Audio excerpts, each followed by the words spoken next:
이른 아침 차서방의 부인은 마당에 나와 대문을 열었습니다. 그리고 그 순간 그녀는 그대로 얼어붙었습니다. 여보. 고목 아래 차서방이 목을 맨 채 축 늘어져 있었습니다. 그의 얼굴은 창백했고 입은 벌어져 있었으며 말라붙은 눈은 허공을 멍하니 응시하고 있었습니다. 부인은 무너진 듯 주저앉아 마당에 손을 짚었습니다. 여보, 이게 어쩌자고. 절규 섞인 울음소리가 마당 가득 울려 퍼졌고 얼마 지나지 않아 이웃들이 문을 열고 뛰쳐나왔습니다. 대문 앞엔 순식간에 사람들이 몰려들었습니다. 누구도 말을 걸지 못한 채 고목에 매달린 시신을 바라보며 숨을 삼켰습니다. 차서방이 저런 극단적인 선택을 할 줄이야. 무슨 일이 있었던 겁니까? 입길이 빠르게 퍼져나갔지만 누구 하나 진실을 알지 못했습니다.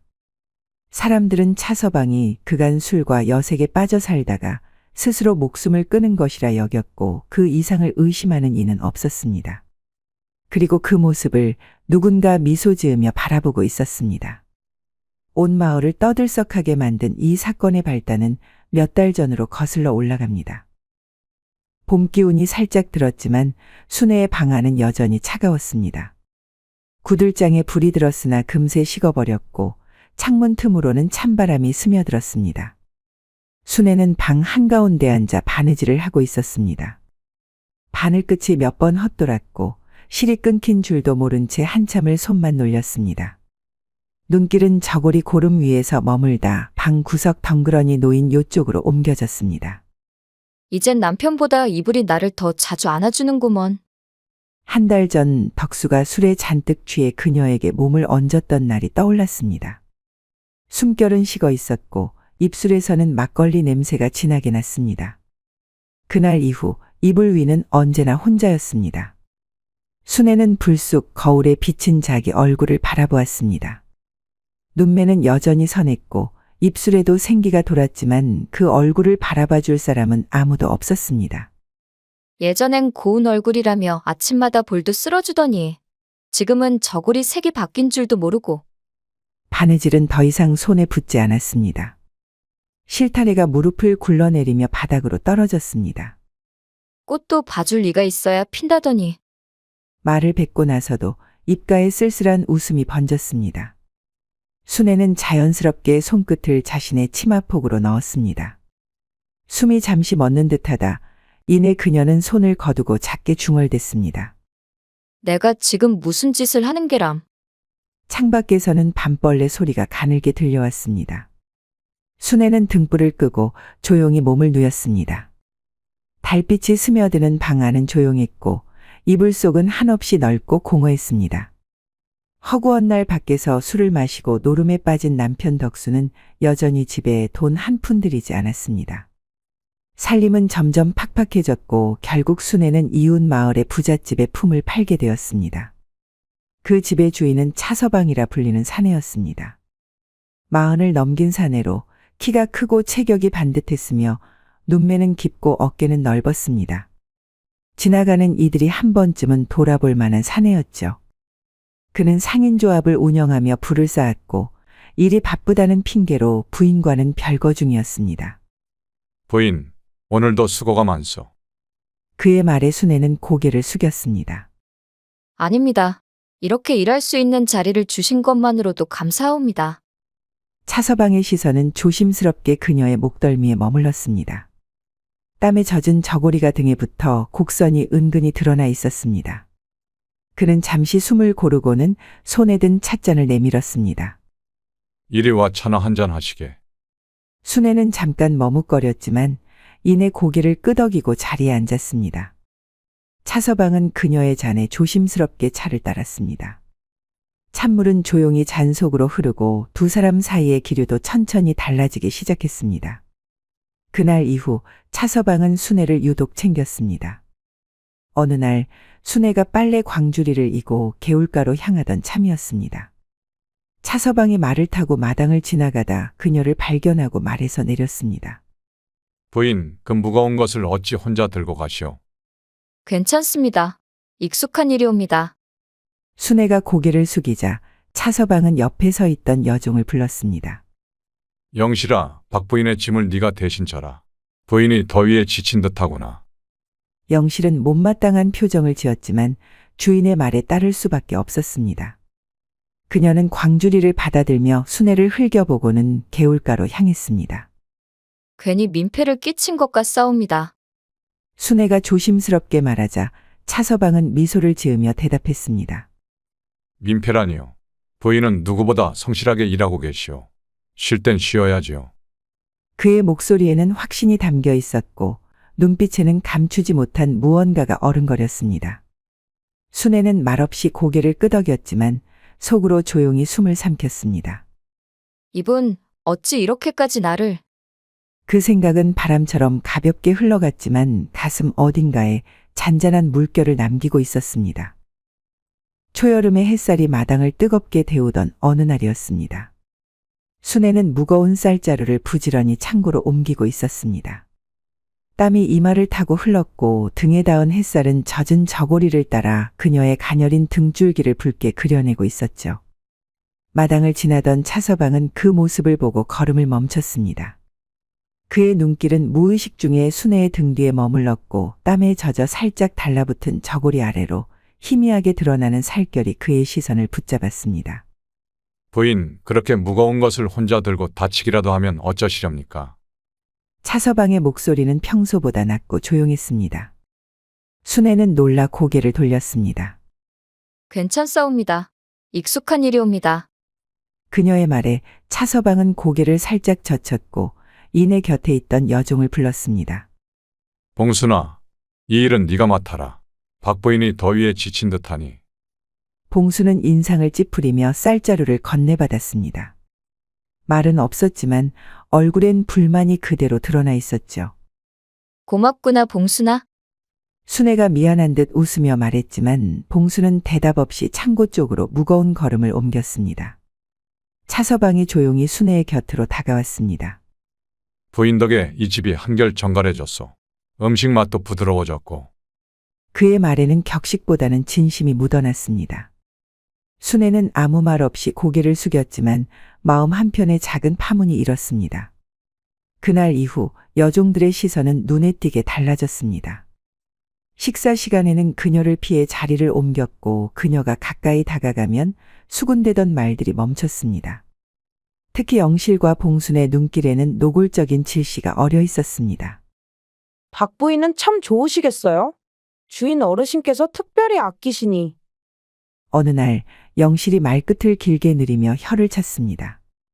수내는 말없이 물동이를 들었습니다. 한쪽 눈썹이 살짝 떨렸지만 대꾸는 하지 않았습니다. 괜한 미움만 사는 건 아닐까. 마음이 묵직하게 내려앉았지만 차서방의 관심이 싫지만은 않았습니다. 남편 덕수에게서는 한 번도 느껴본 적 없는 따뜻한 시선이었으니까요. 물 기르러 나갈 때면 차서방은 어김없이 우연히 나타났습니다. 이젠 익숙해진 시간과 장소였습니다. 남편분은 어떤 분이십니까? 그가 조심스럽게 물었습니다. 수내는 걸음을 멈추고 대답을 망설였습니다. 그러다 조용히 말했습니다. 술과 노름을 즐기십니다. 요즘은 집에 계신 날이 손에 꼽히죠. 차서방은 짧게 한숨을 내쉬었습니다. 그런 여인을 두고 참으로 어리석은 사람이요. 그 말에 수내는 얼굴을 돌렸습니다. 달아오른 뺨을 감추기라도 하듯 고개를 낮췄습니다. 며칠 후 차서방은 조심스레 보자기 하나를 내밀었습니다. 옥양목 치마요. 부인께 어울릴 것 같아서 준비했습니다. 수내는 놀라 두 손으로 보자기를 받았습니다. 이건 너무 귀한 물건입니다. 받을 수 없사옵니다. 차서방은 미소를 지으며 고개를 저었습니다. 받아주시오. 내 진심이요. 그의 말에 수내는 결국 고개를 끄덕였습니다. 그날 수내는 옥양목 치마를 입고 일을 나섰고 차서방의 시선은 말없이 그녀를 따라갔습니다. 그녀의 치맛자락이 햇볕 아래 가볍게 흔들릴 때마다 그의 눈빛엔 어떤 결심이 서려 있었습니다. 덕수가 집을 나간 지 사흘째 되는 날이었습니다. 그는 동네 어기 주막에서 여느 때처럼 술잔을 기울이고 있었습니다. 주막 바닥에는 노름패가 어지럽게 흩어져 있었고 그의 앞에는 깨진 사기잔 하나가 뒹굴고 있었죠. 마을 사람들의 입방아는 멈추질 않았습니다. 저놈 하루도 술에 안 절인 날이 없구먼. 그 안 사람만 불쌍하지. 그 고운 얼굴이 무슨 죄라고. 그 시각 순애는 차서방 집 별채에서 하루 일을 마무리하던 중이었습니다. 먼지를 털고 있던 손등 위로 문득 굵은 빗방울이 떨어졌습니다. 순식간에 하늘이 어두워지더니 장대비가 세차게 쏟아졌습니다. 순애는 서둘러 마당으로 달려나가 널어둔 빨래를 거두려 했지만 이미 옷감은 모두 젖어 있었습니다. 저고리도 속치마도 몸에 찰싹 달라붙었고 그녀는 숨을 고르며 헛기침을 내뱉었습니다. 그때 별채 문이 열렸습니다. 부인, 들어오시오. 이 비에 오래 있으면 병이 나겠소이다. 차서방이 서둘러 그녀에게 다가왔습니다. 순애는 흠칫 놀라 몸을 숨기려 했지만 이미 옷은 흠뻑 젖어 맥을 잃은 채 살결을 드러내고 있었죠. 차서방은 서랍에서 마른 수건을 꺼내 조심스럽게 건넸습니다. 이리 오시오. 화롯불 앞이 따뜻하오. 그는 순애의 젖은 손을 가볍게 잡고는 방 안으로 이끌었습니다. 순애는 저항하지 않았습니다. 이 순간이 익숙한 듯 두려운 듯 발끝에 힘을 담지 못한 채 그를 따라갔습니다. 화로 앞에 이르자 그녀의 옷에서는 김이 피어올랐습니다. 방 안은 조용했고 바깥에서는 빗줄기가 계속해서 창문을 두드렸습니다. 순애는 치맛자락을 들어 앉았습니다. 물방울이 손등을 타고 흘러내리자 차서방은 그녀의 손을 덥석 감싸주었습니다. 그의 손끝이 순애의 식은 체온을 다시 데우는 듯 그녀의 숨결도 잦아들기 시작했습니다. 부인, 차서방의 목소리가 낮게 울렸습니다. 그의 시선은 순애의 옆얼굴과 젖은 목덜미를 타고 흘러내렸습니다. 순애는 고개를 숙인 채 아무 말도 하지 않았습니다. 이토록 고운 분이 어찌 그리 홀로 긴 밤을 견디고 계셨는지 가슴이 아프오. 그의 말에 순애의 이마에는 작은 땀이 맺혔고 가슴께는 조심스레 오르내렸습니다. 말없이 숨을 고르던 그녀는 조용히 한마디를 꺼냈습니다. 전 유부녀입니다. 서방이 그러하다면 어쩔 수 없는 일이죠. 차서방은 한 걸음 다가와 그녀의 젖은 머리카락을 천천히 쓸어 넘겼습니다. 그의 손끝이 그녀의 목덜미에 닿자 순애는 눈을 감았습니다. 피하지도 손을 내치지도 않았습니다. 나는 그대를 여인으로 대하고 싶소. 그 마음 허투루 아님을 믿어주시오. 그의 손이 그녀의 저고리 고름으로 향했습니다. 그녀는 놀란 듯 움찔했지만 그의 손을 막지는 않았습니다. 이내 젖은 저고리가 천천히 풀어졌고 방 안의 공기는 화롯불보다 더 뜨겁게 달아올랐습니다. 순애는 부끄러움에 고개를 떨구었습니다. 바깥에서는 여전히 봄비가 창을 두드리고 있었고 방 안의 침묵은 온기로 채워졌습니다. 순애는 조용히 숨을 들이마셨습니다. 한 번도 말하지 못했던 갈증과 허기가 그날 밤 조용히 깨어나고 있었습니다. 그날 밤 이후 두 사람의 관계는 한층 더 은밀해졌습니다. 처음에는 별채의 빈방에서 조심스럽게 시작된 만남이 이윽고 마을 뒷산과 냇가까지 번져갔습니다. 장소는 바뀌었고 몸은 익숙해졌으며 그들의 태도는 점점 더 대담해졌습니다. 어느 무더운 여름날 순애는 차서방의 사랑방을 청소하고 있었습니다. 그때 문이 살짝 열리고 차서방이 조용히 방 안으로 들어섰습니다.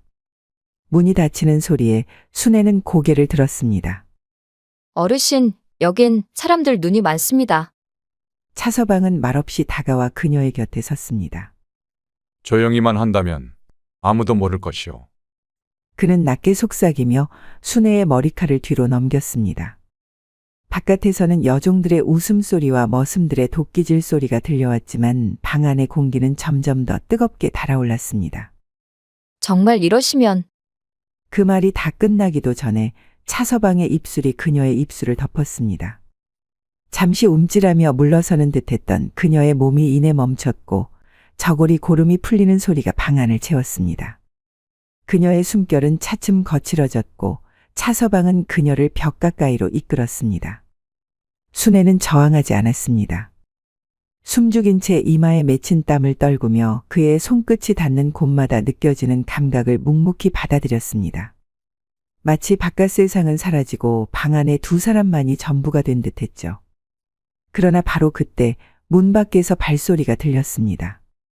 사랑방은 다 했나? 이제 들어가 봐야겠다. 여종의 목소리였습니다. 순애는 벌떡 일어났고 차서방은 재빠르게 병풍 뒤로 몸을 숨겼습니다. 그녀는 서둘러 저고리를 여미며 걸레를 들어 바닥을 닦기 시작했습니다. 손끝이 여전히 떨리고 있었지만 표정은 최대한 평온하게 다듬었습니다. 잠시 후 문이 열리고 여종 하나가 들어왔습니다. 아직 안 끝났어? 예, 구석구석 손보느라 시간이 좀 걸렸습니다. 여종은 수상쩍은 기색 없이 고개를 끄덕이고 문을 닫았습니다. 문이 완전히 닫히자마자 병풍 뒤에서 차서방이 나왔습니다. 숨결은 여전히 가쁘게 이어지고 있었습니다. 위험한 만큼 더 짜릿하지 않소? 그의 말에 순애는 시선을 피했습니다. 붉게 달아오른 얼굴로 걸레를 쥔 손이 천천히 멈추었습니다. 이러다 정말 들킬지도 모릅니다. 그녀의 말에는 걱정보단 묘하게 눅진한 여운이 섞여 있었습니다. 마치 들키지 않기보다 계속되기를 바라는 마음이 더 큰 듯 보였죠.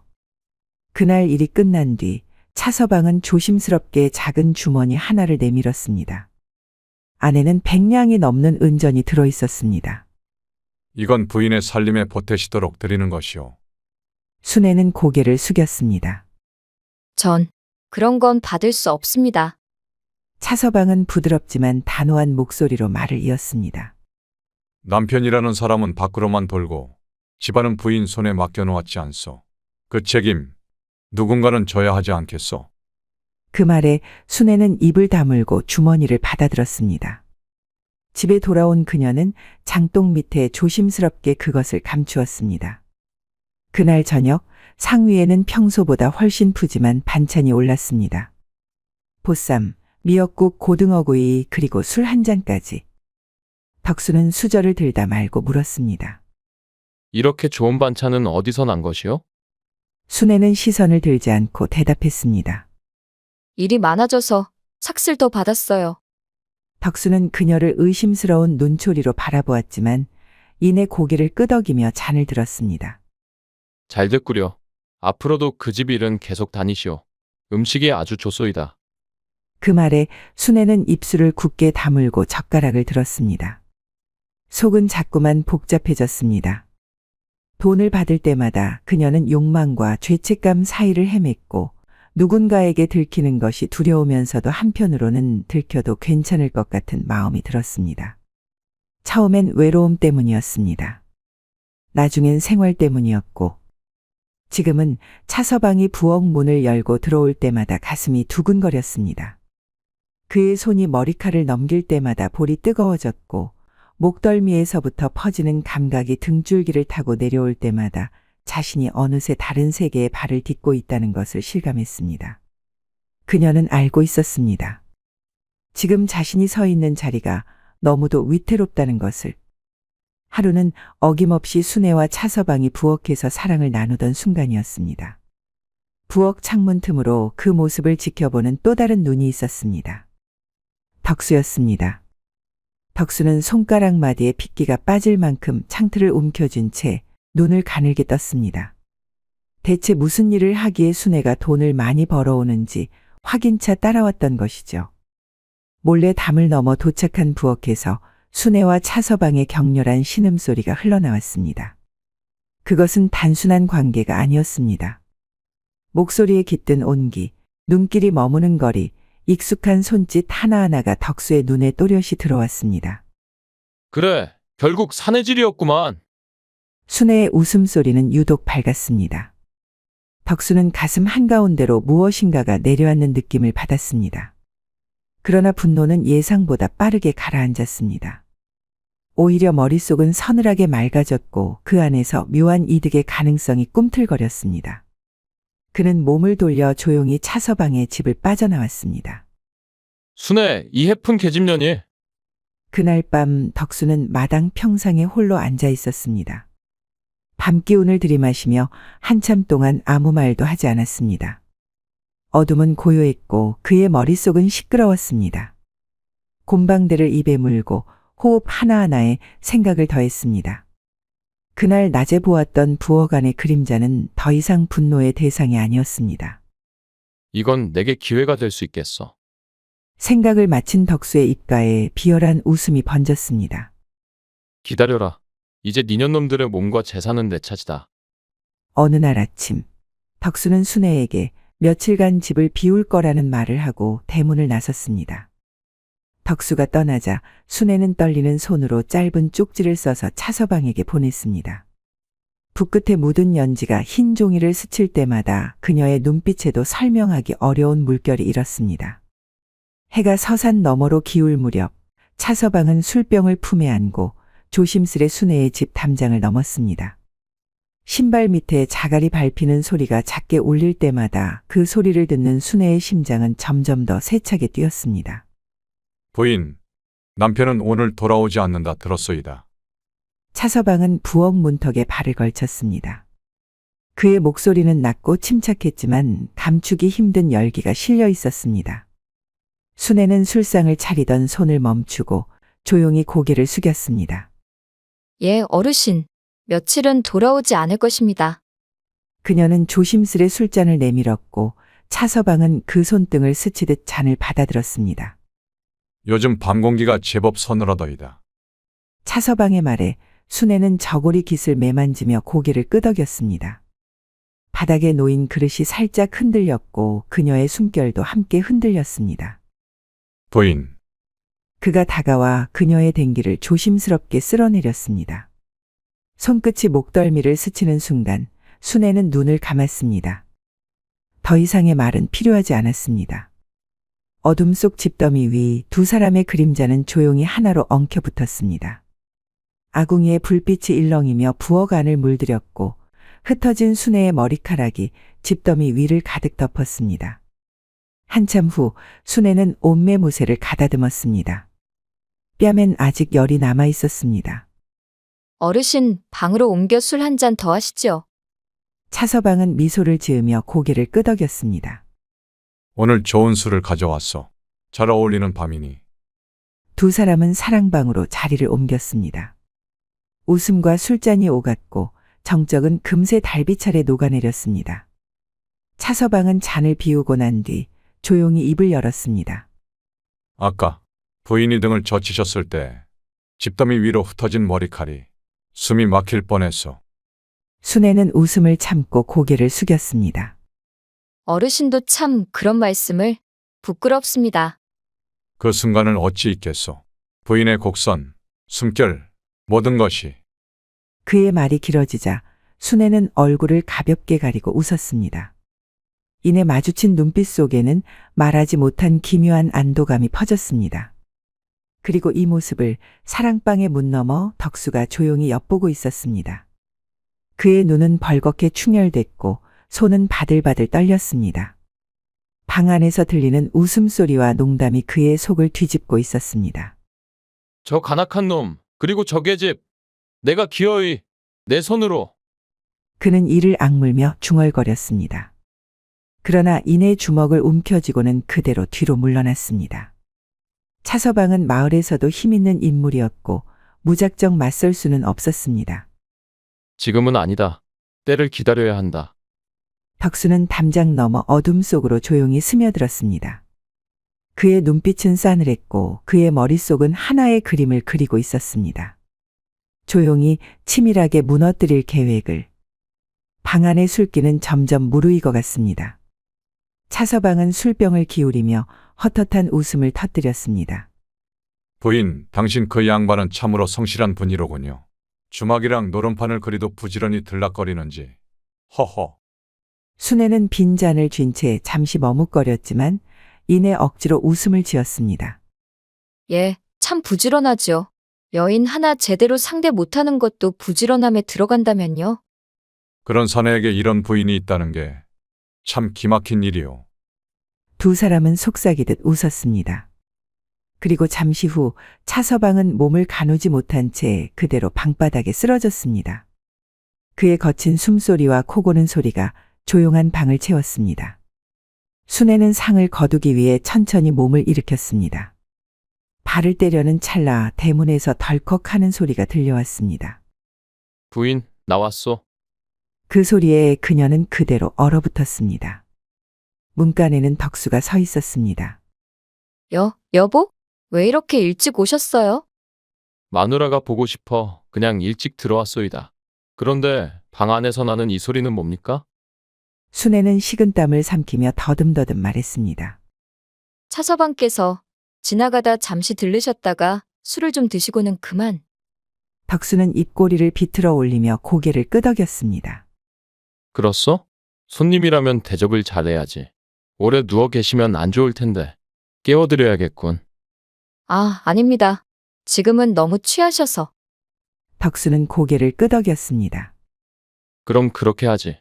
난 배가 고프니 뭐 먹을 것 좀 내오시오. 순애는 불안한 눈빛을 하고 부엌으로 향했습니다.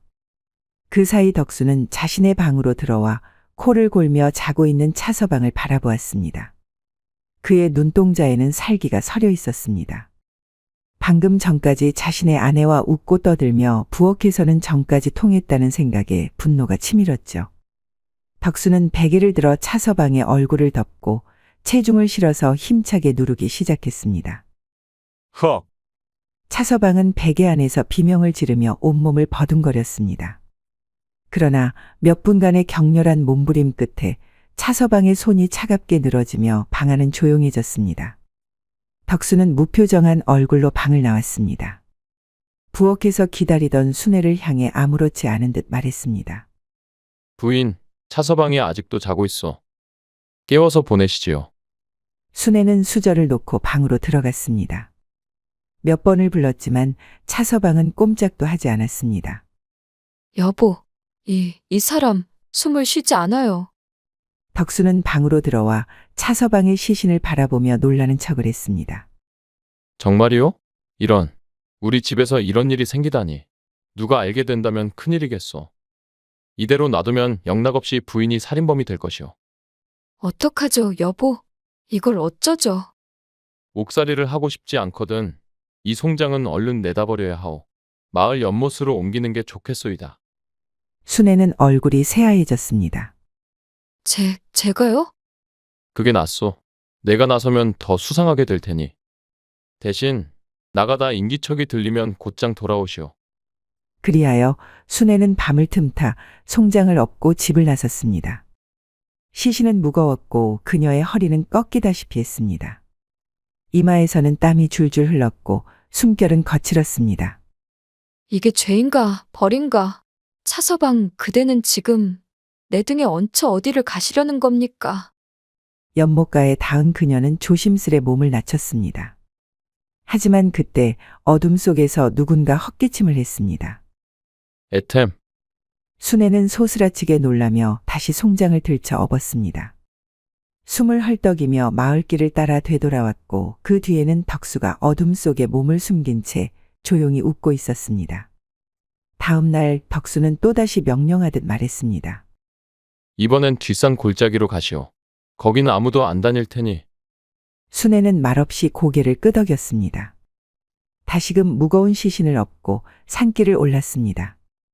그녀의 등 뒤에는 이제 단순한 죽음의 무게만 있는 것이 아니었습니다. 죄책감과 수치, 분노와 공포가 뒤엉킨 짐이 한데 얹혀 있었죠. 한때 그녀를 위로했던 손길이 이제는 짐승보다 더 무거운 고통이 되어 살갗을 짓누르고 있었습니다. 순애는 마침내 뒷산 골짜기에 도착했습니다. 그녀의 허파와 심장, 근육 하나하나가 터질 듯 요동치고 있었습니다. 그녀는 바위 아래 송장을 내려놓으려 했습니다. 바로 그때 저 멀리서 따닥하는 소리가 울려 퍼졌습니다. 나뭇가지 부러지는 소리도 들짐승의 움직임도 아니었습니다. 누구세요? 순애는 두리번거리며 물었지만 어둠은 아무 대답도 하지 않았습니다. 그러나 그녀는 알 수 있었습니다. 분명히 누군가 자신을 지켜보고 있다는 것을. 공포에 질린 그녀는 다시 시신을 업었습니다. 허리가 꺾일 듯한 고통 속에서도 휘청이며 산을 내려왔습니다. 몸속까지 스며든 두려움은 한기가 되어 뼛속을 파고들었습니다. 집에 도착했을 무렵 덕수는 이미 마루에 앉아 있었습니다.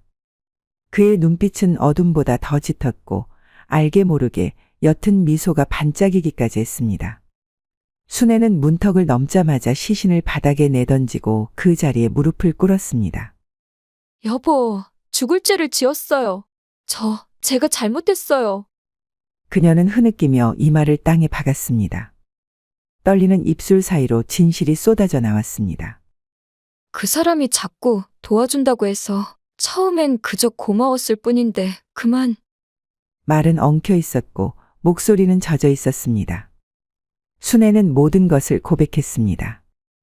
처음 차서방의 집에 일을 나간 날부터 그의 손길이 따뜻하게 느껴졌던 그 밤까지 욕망과 죄책감이 뒤섞인 기억을 조심스럽게 꺼냈습니다.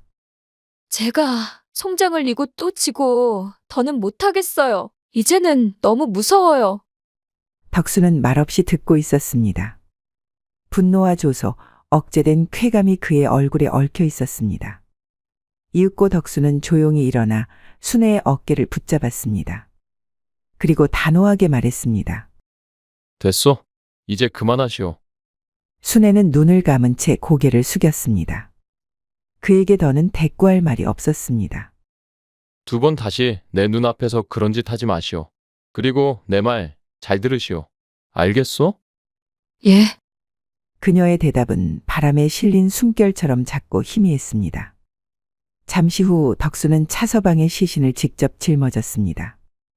말없이 담장을 넘어 골목길로 빠져나갔고 캄캄한 새벽 하늘 아래 그는 마을 유지인 최진산의 대나무 숲을 향해 발걸음을 옮겼습니다. 길 위에는 별빛조차 없었고 그의 그림자만이 길게 드리워졌습니다. 이놈, 마지막 가는 길은 내가 잘 마련해 주마. 그는 혼잣말처럼 중얼이며 시신을 대나무 숲 가장자리에 기대 세웠습니다.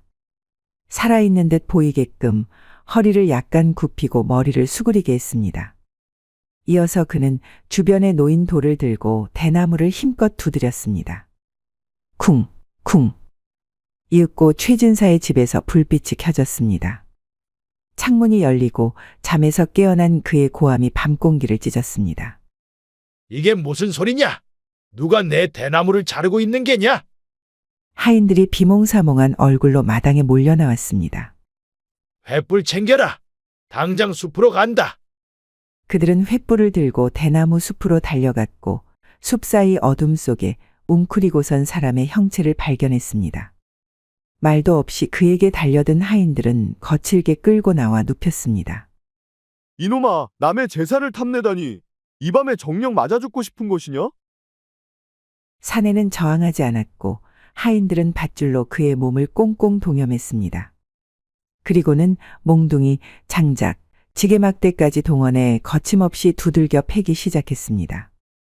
피가 낭자하지는 않았지만 묘한 정적이 감돌기 시작했습니다. 최진사는 다가와 소리쳤습니다. 됐거든 어디서 굴러들어온 놈인지 얼굴이나 보자. 하인 하나가 횃불을 가져다 대며 얼굴을 확인했습니다. 그리고는 그대로 멈춰섰습니다. 어르신, 이 사람 차서방입니다. 뭐라? 그리고 죽은 것 같습니다. 최진사가 허겁지겁 다가왔습니다. 희미한 횃불 아래 이미 싸늘하게 굳은 얼굴이 드러났습니다. 입술은 질끈 다물려 있었고 눈은 감기지 않은 채 멍하니 떠 있었습니다. 이런 그까진 매 몇 대 못 참고 죽다니 어쩌면 좋단 말이냐? 최진사는 입술을 깨물고는 곧 하인들에게 고개를 돌렸습니다. 이 일 절대 밖에 새어나가선 안 된다. 들은 것도 본 것도 없는 셈 쳐라. 그리고 덕수 녀석을 데려오너라. 그놈이 잔머리 안 한 있으니 뭔가 대책을 내놓을 수 있을 것이다. 그날 밤 덕수는 최진사의 창고로 급히 불려왔습니다. 최진사는 사뭇 무거운 얼굴로 그를 맞이했습니다. 차서방의 죽음을 보고도 놀란 기색 하나 없이 덕수는 침착하게 말을 이었습니다. 어르신, 이거야말로 큰일입니다. 이대로라면 어르신께서 영락없는 살인자로 몰릴 것입니다. 그렇지 않아도 속이 다 들어간다. 덕수야, 너라면 술을 낼 수 있지 않겠느냐? 덕수는 잠시 생각에 잠긴 척 고개를 숙였습니다. 이내 조용히 입을 열었습니다. 한 가지 방법이 있긴 합니다. 단, 재산의 절반을 제게 양도해 주신다면 제가 이 일을 완벽히 수습해 드리겠습니다. 최진사는 주먹을 쥔 채 떨었습니다. 그러나 가문과 인생이 달린 문제 앞에서 결국 고개를 떨궜습니다. 좋다. 문서를 써주겠다. 단 그 입은 무겁게 닫고 있도록 해라. 덕수는 문서를 받아 쥐었습니다. 그 손끝에 스며든 기름때보다도 짙은 탐욕이 그의 눈빛에 배어 있었습니다. 걱정 마십시오. 어르신께 불똥이 튀지 않게 하겠습니다. 그는 다시금 차서방의 시신을 짊어지고 이번에는 마을의 가장자리 차서방의 본가로 향했습니다. 새벽 공기는 싸늘했고 집 앞 고목나무 아래에 이르자 그는 시신을 가지런히 앉힌 뒤 밧줄을 이용해 마치 스스로 목을 맨 듯한 형상을 연출했습니다. 모든 준비가 끝나고 슬슬 아침 해가 떠오르기 시작했습니다. 때가 됐음을 느낀 덕수는 차서방의 목소리를 흉내내기 시작했습니다. 여보, 나와보. 문 좀 열어주오. 안에서는 짜증 섞인 목소리가 들려왔습니다. 이 시간에 또 무슨 짓이야? 나가서 그 여자들 품에나 가시지요. 그녀의 말에 덕수는 짧게 웃고는 조용히 물러났습니다. 차서방 부인은 마당에 나와 대문을 열었습니다. 그리고 그 순간 그녀는 그대로 얼어붙었습니다. 여보. 고목 아래 차서방이 목을 맨 채 축 늘어져 있었습니다.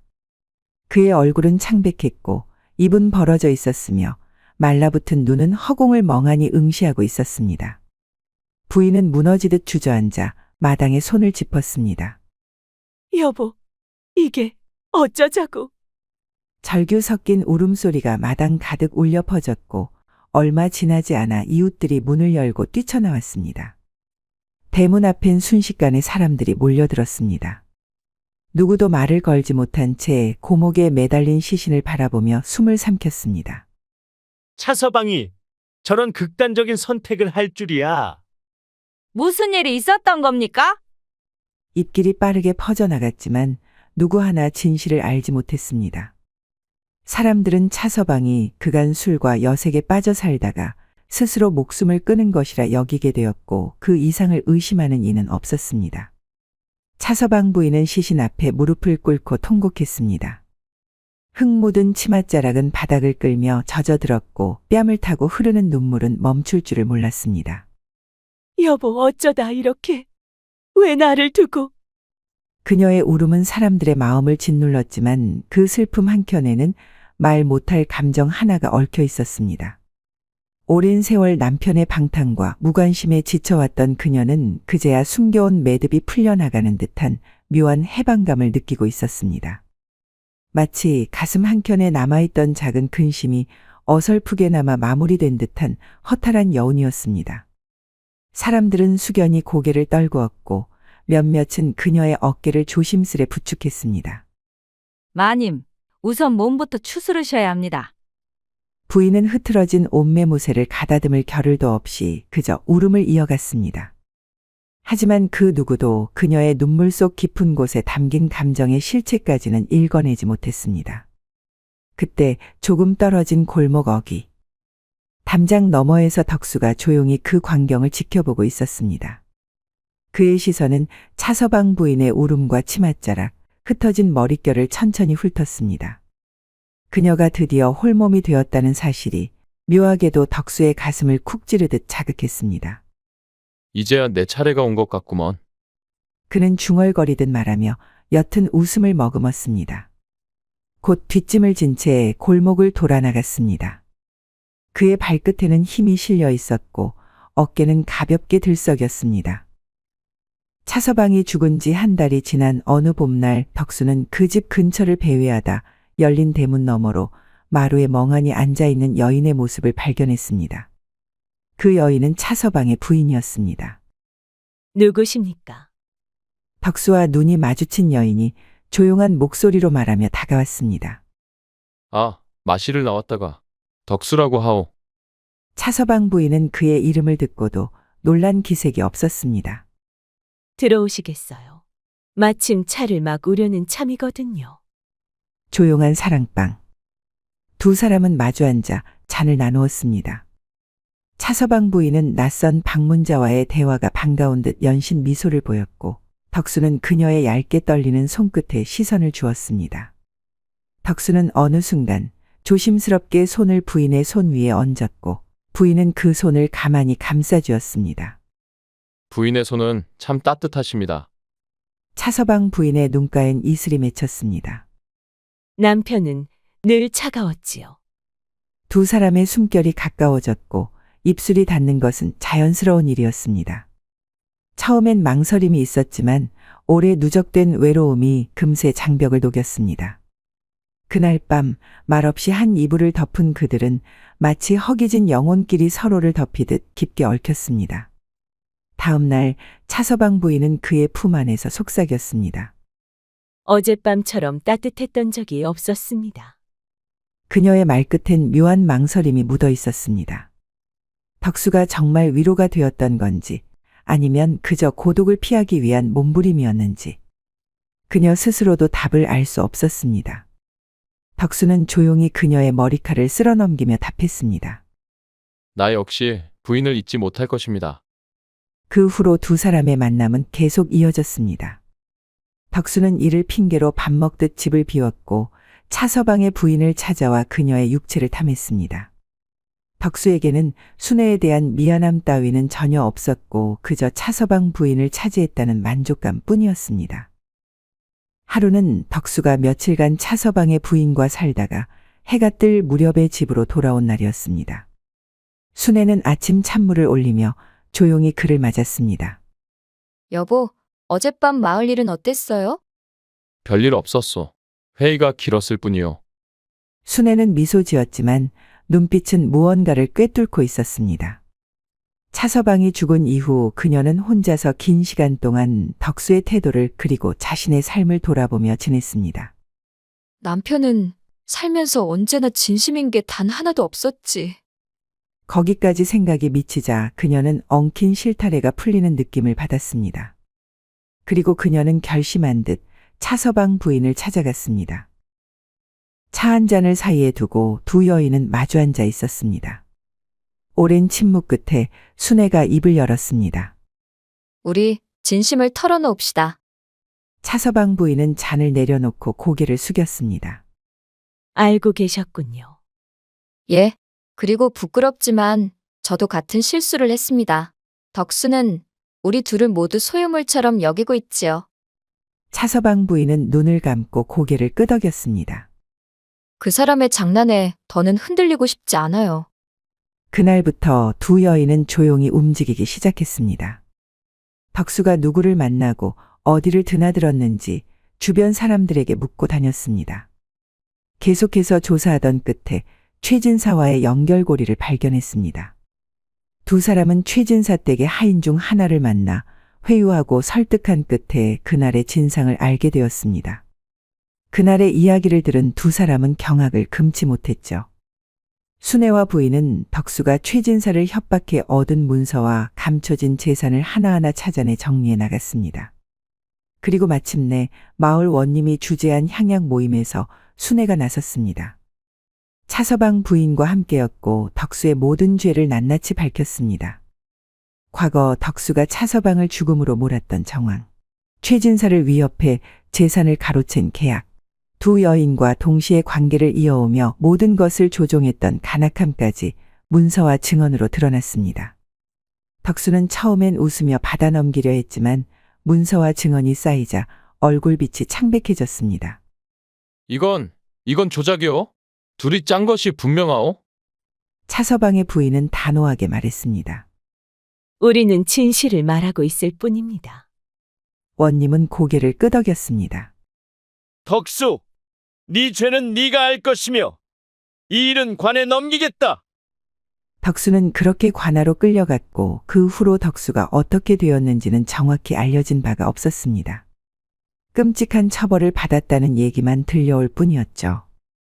시간이 흐르고 의뢰 그렇듯 덕수는 마을 사람들의 기억에서 빠르게 사라졌습니다.